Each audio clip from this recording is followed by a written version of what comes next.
Lalu kemudian saya tetap menjaga komitmen di jalan Allah Subhanahu wa taala. Itu memang kebetulan tidak ada duit sama sekali. Restoran ini harus dibongkar total, pindah dari tempat sewanya. Saya nggak tahu harus buat apa. Yang saya lakukan adalah hidupnya sulit, kelam, banyak pintu-pintu rezeki yang masih tertutup sampai titik hitam itu bersih. Bismillahirrahmanirrahim. Kalau kita sudah mengenal Tuhan kita teman-teman sekalian, dan caranya sederhana, hadiri majelis ilmu seperti ini, pelajari tentang rukun Islam, rukun iman, dalami tentang Allah Subhanahu wa taala, rutinkan terus jalankan, maka dengan izin Allah kita akan sampai pada titik nanti mengenal Tuhan kita. Dan kalau kita sudah mengenal Tuhan kita dan kita sudah akrab dengannya, perhatikan efeknya. Kita akan menjadi manusia yang super luar biasa. Kalau ada manusia, teman-teman sekalian, yang setiap kali diajak oleh temannya berbuat maksiat, dia jalan saja. Manusia, itu biasa. Tapi Anda bisa menjadi manusia yang luar biasa kalau mau. Di saat lagi diajak pada hal-hal yang haram, kita nolak, bisa. Dan itu hanya satu saja, orang yang tahu dan mengenal Tuhannya Allah Subhanahu wa taala. Sampai pada hal yang kecil, teman-teman sekalian. Sampai pada hal yang kecil, kita bisa terbentuk pribadi kita menjadi manusia yang luar biasa. Saya akan mulai dengan kisah seorang anak muda yang ada di Irak, terkenal dengan kesolehannya. Orang ini dalam kisah yang sedang saya baca, saya tidak temukan namanya. Tapi kita ambil ibrah, pelajaran. Orang ini saking kekuatan hubungannya dengan Allah luar biasa, kalau azan langsung ke masjid on time, tidak pernah ketinggalan saf pertama. Dari pakaiannya sudah penampilannya sangat dekat dengan Allah. Kalau ngomongnya selalu cuma ayat Al-Quran, nasihat, hadis Nabi SAW. Hidupnya sehari-hari begitu. Kalau bekerja mencari yang halal, pokoknya sudah di jalan Allah Subhanahu wa taala. Orang ini memiliki kelebihan fisik, sangat gagah. Di Baghdad terkenal pada saat itu dia adalah anak yang paling gagah. Umurnya juga masih sekitar 19 tahun pada saat itu kisah ini terjadi. Sampai menjadi buah bibir di kalangan seluruh wanita di Baghdad pada saat itu. Berharap wanita bisa ngobrol saja sama dia, karena luar biasa. Tampannya, orangnya santun, sampai dikejar-kejar. Yang terjadi saudaraku, ada satu wanita kaya, seorang istri pejabat pada saat itu, terkenal dengan kecantikannya, kekayaannya. Semua laki-laki juga mengejar dia karena kelebihan fisik yang dia miliki. Dia berkata kepada orang di sekitarnya, saya akan menaklukkan laki-laki itu dan pasti dia akan berzina dengan saya. Yang terjadi saudaraku, dibuatlah sebuah tipu daya syaitan di depan rumah orang ini, perempuan ini. Kebetulan waktu suaminya lagi pergi bertugas keluar kota, dan zaman dulu orang kalau tugas berbulan-bulan dan Allahu a'lam bisa kembali atau tidak, karena memang mereka pada zaman itu tidak ada komunikasi, tidak ada transportasi kayak kita sekarang, tidak ada alat komunikasi menurut saya yang bagus seperti sekarang, dan tidak ada transportasi. Yang jelas dia lagi di rumahnya, dia berhias dengan semaksimal mungkin kecantikan yang dia miliki, dengan semerbak minyak wangi yang luar biasa. Kemudian dia bilang sama dayang-dayangnya, kalau anak muda itu lewat di depan rumah, bilang kalau di dalam rumah ada orang yang sedang sakit dan tidak ada laki-laki yang bisa bantu, tolong bawa ke tabib. Dijebaklah anak muda ini. Begitu dia lewat, tiba-tiba dayang-dayangnya keluar 3-4 orang dengan teriak-teriak, tolong bantu, tuan kami sedang sakit. Sampai akhirnya tidak ada laki-laki dan tolong bantulah. Akhirnya si laki-laki ini masuk ke dalam rumah tersebut.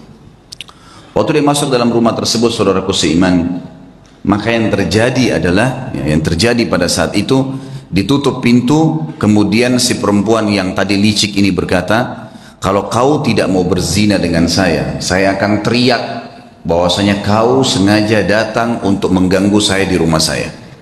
Dijebak. Waktu itu rumah semua berdekatan, sedikit teriakan sudah kedengar.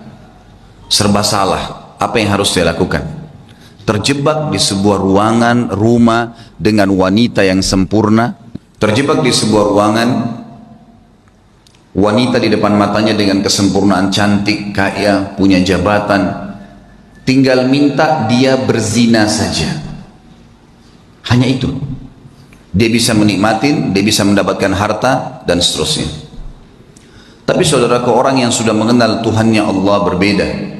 Dia sudah tahu siapa dia sudah tahu siapa yang akan dia hadapin dari makhluk juga ini, dia sudah tahu bagaimana hukum Tuhannya, dia sudah tahu janji-janji Allah nanti kalau dia meninggalkan yang haram, nantinya di surga akan dibalas apa. Dia sudah pelajari semuanya. Maka dia pun berdoa kepada Allah mengatakan, ya Allah, engkau tahu bagaimana aku menjaga hubunganku denganmu dengan baik. Dan dari dulu aku sudah selalu digoda untuk melakukan hubungan dengan lawan jenis dan aku selalu menahannya. Kenapa sekarang aku tiba-tiba masuk dalam sebuah jebakan syaitan yang seperti ini? Selamatkanlah ya Allah. Tiba-tiba dia rasa mules, perutnya nggak enak. Kemudian dia bilang, saya mules, saya butuh kamar kecil. Kata perempuan tersebut, kamar kecil di depan mata saya ini, buka, silakan masuk. Tapi tetap setelah kau keluar, kau akan zina dengan saya. Kalau enggak, saya akan teriak. Dia masuk, kemudian dia buang air besar dalam kisah ini. Maaf, kisahnya memang begitu. Buang air besar, setelah buang air besar, muncul ide di pikiran dia.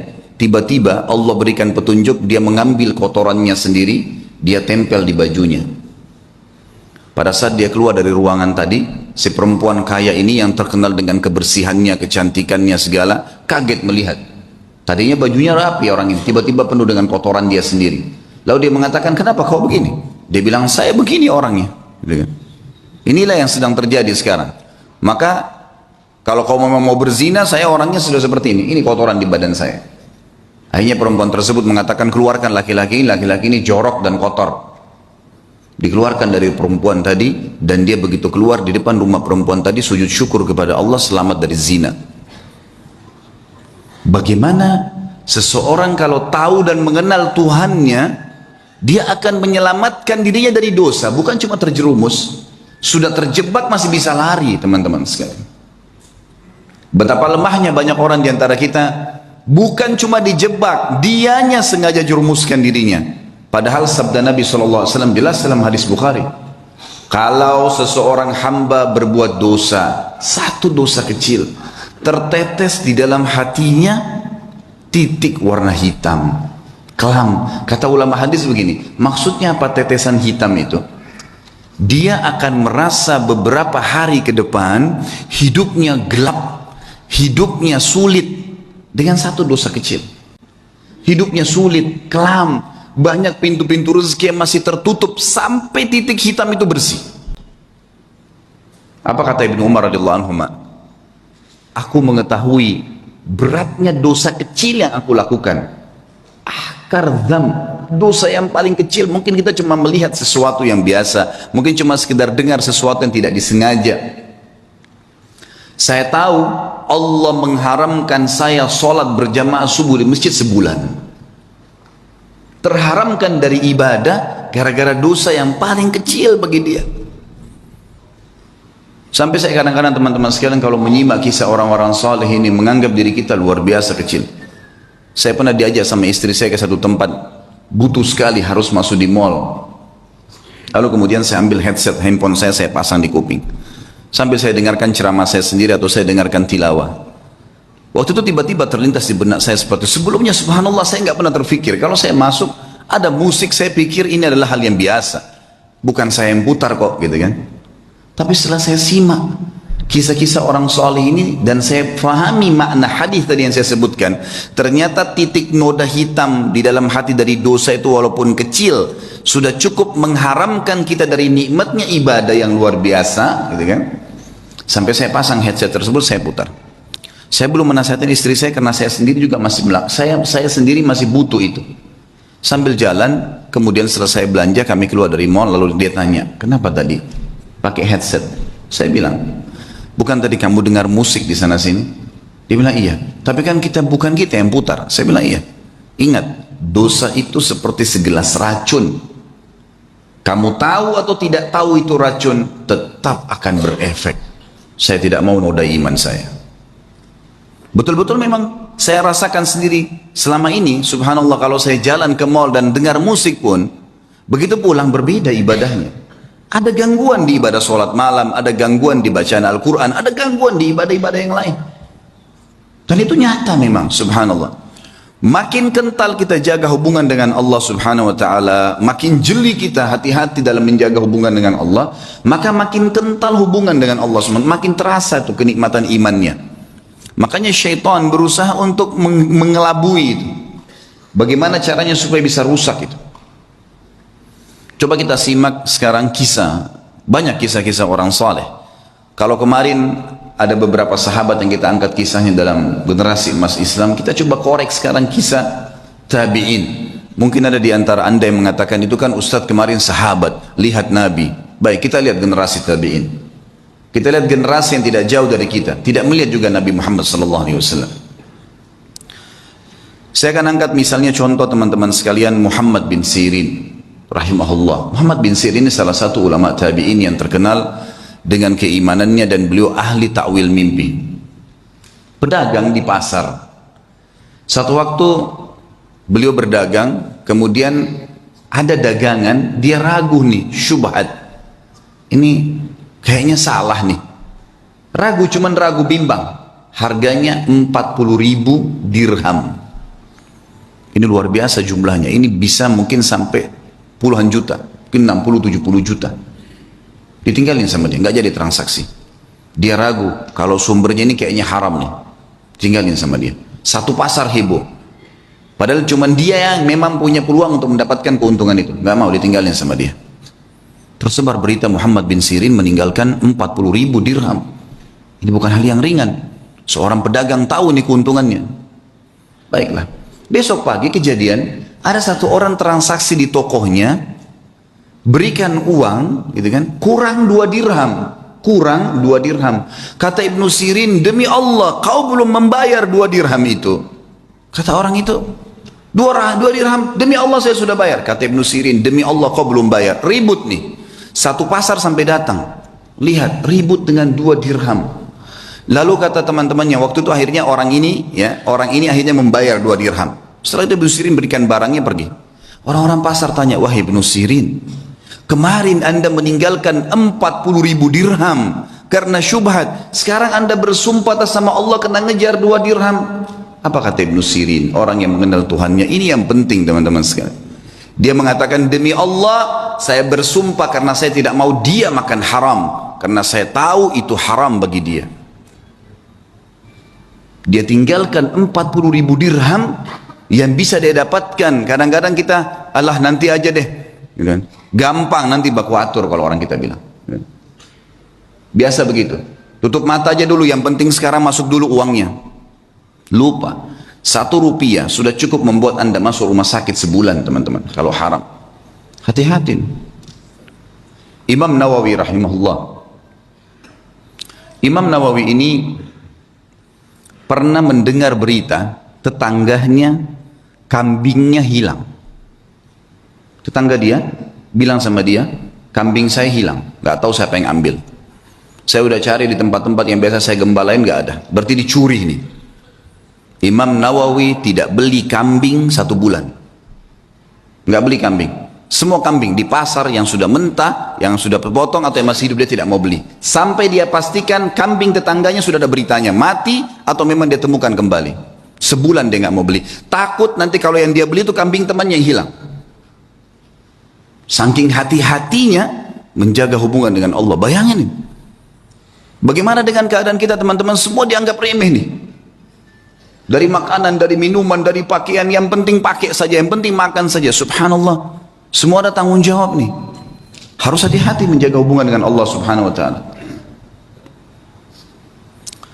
Ibnu Sirin ini pernah menasehatin seseorang dengan nasihat yang sangat santun. Orang ini kebetulan mencaci maki Hajjaj bin Yusuf. Kalau teman-teman belum kenal Hajjaj bin Yusuf, orang ini luar biasa jahatnya. Hajjaj bin Yusuf ini terkenal dengan kejahatan, gitu kan. Artinya orang ini suka menyiksa orang, suka mukul orang, gitulah ceritanya, gitu kan. Yang jelas ringkas cerita, Hajjaj bin Yusuf ini dicaci maki oleh seseorang di sebelah Muhammad bin Sirin. Ini orang gini, ini caci maki macam-macam. Kata dia, nasihatnya sangat luar biasa.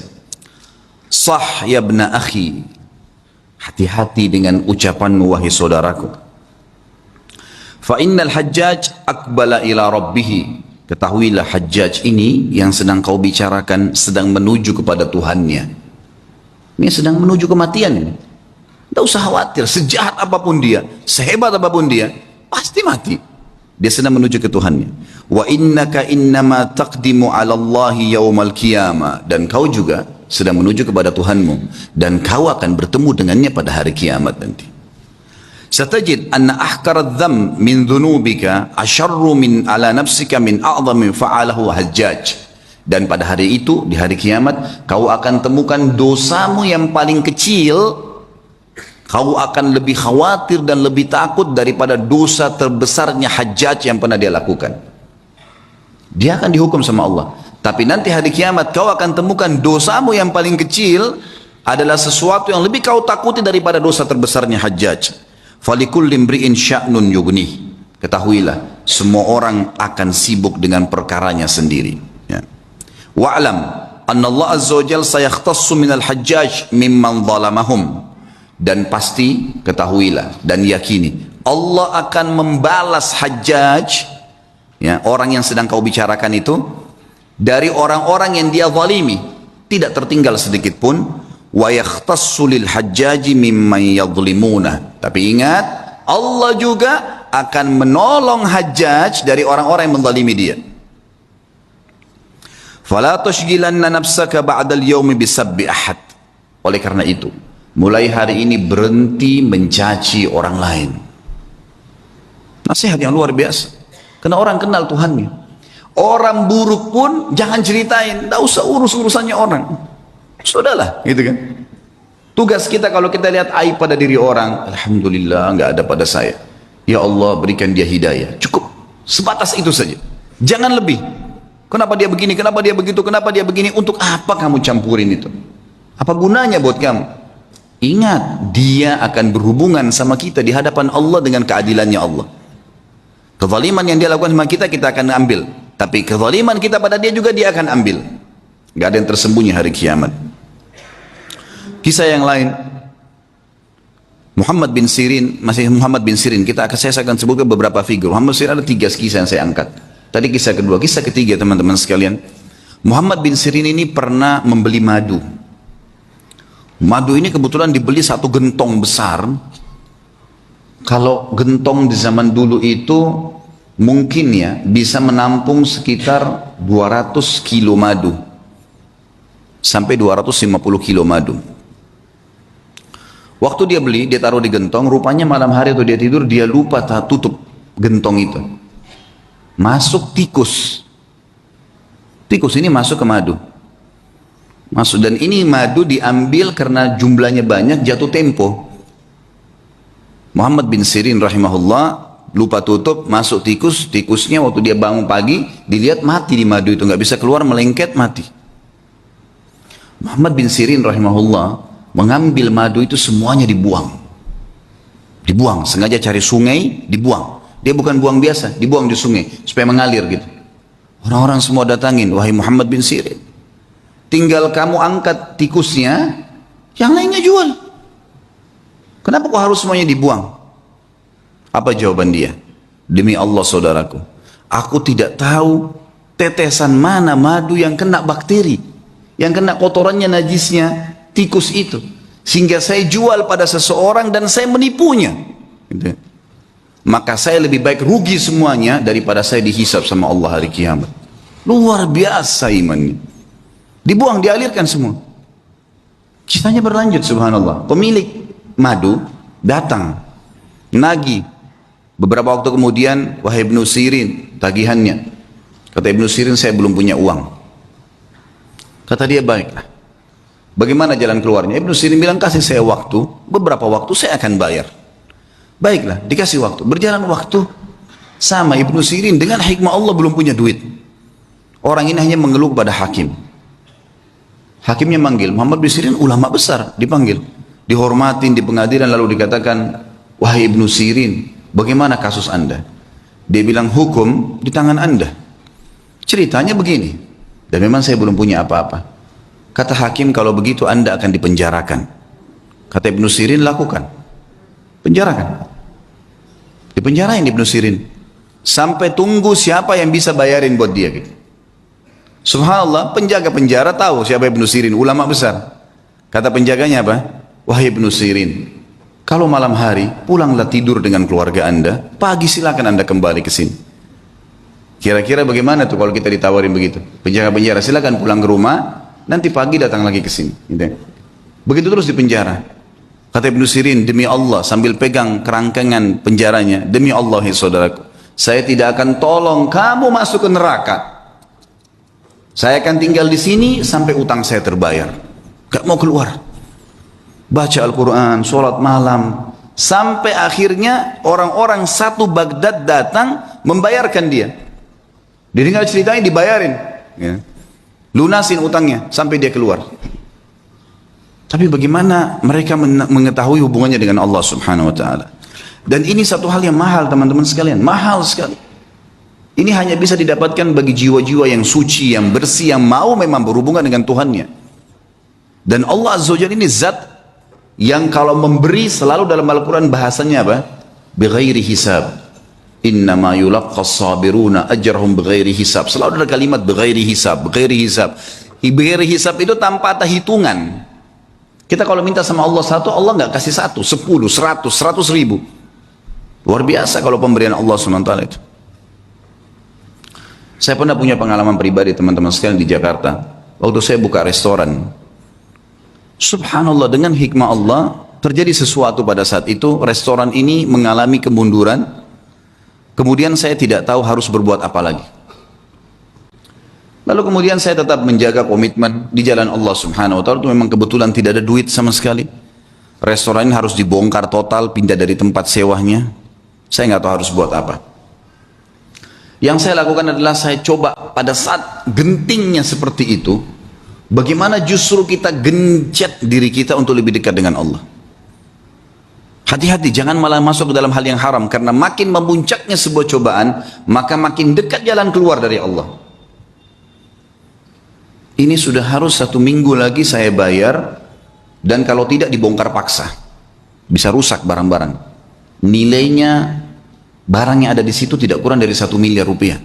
Ini kalau dibongkar, dirusak semua, ini jadi masalah, dan ini ada investor yang masuk dengan saya. Ya Rabbi, apa jalan keluarnya? Coba saya menghubungi ayah saya, kebetulan alhamdulillah beliau masih hidup, tolong doain saya, mudah-mudahan ada jalan keluarnya. Kemudian saya coba juga melakukan hal-hal yang saya mampu ibadah kepada Allah SWT, sambil tetap saya sabarin, tunggu sampai titik terakhir. Subhanallah, waktu itu kejadian hari Senin, hari Jumat, itu kalau saya tidak punya informasi jelas, maka akan dibongkar paksa. Dan ini akan dibongkar, saya nggak tahu mau taruh di mana barang-barang yang penuh.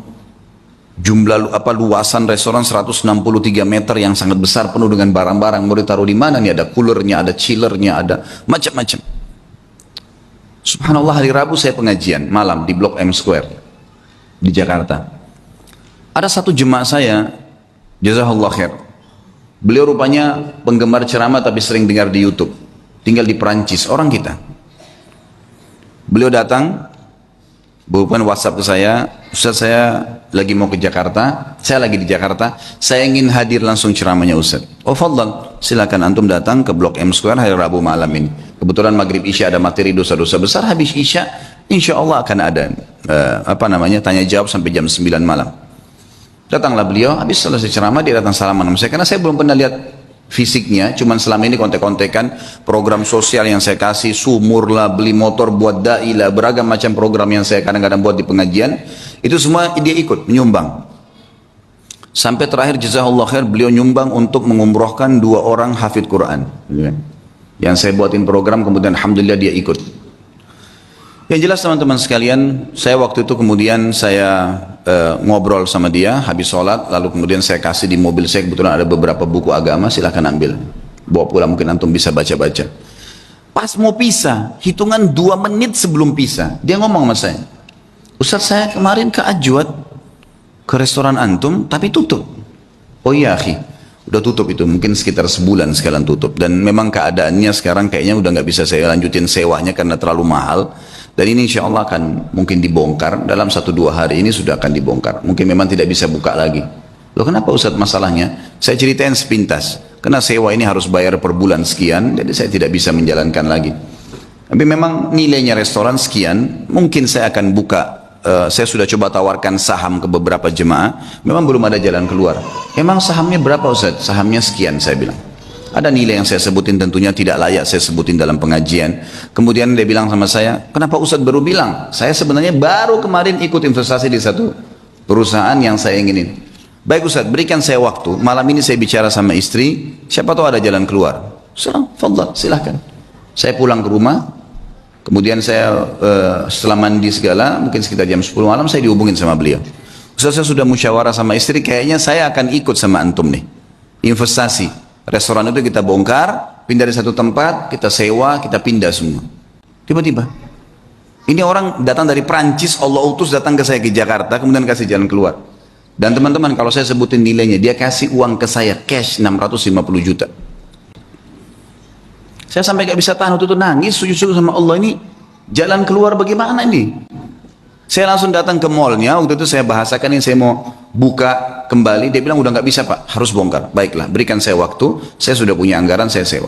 Besoknya saya keliling, subhanallah, saya longin waktu, tidak ada saya kosongin pengajian, saya dapat tempat kontrakan baru, ada tempat lebih besar, saya bisa bayar, pindah semua dengan mudahnya. Dalam 2 minggu setelah itu sudah pindah semua, alhamdulillah, dan sekarang berjalan sudah hampir 2 tahun. Sabar sedikit dalam ketaatan. Dan Allah Azza wa Jal ada bersama kita teman-teman sekalian. Innallaha ma'alladzina taqaw walladzina hum muhsinun. Allah sudah katakan, Allah akan selalu bersama dengan orang yang beriman dan orang yang berbuat baik. Ini enggak, kadang-kadang orang sudah dalam keadaan genting, susah, maksiat lagi. Tambah kebar, tambah mabuk, tambah berzina, menambah menumpuk-numpuk masalahnya.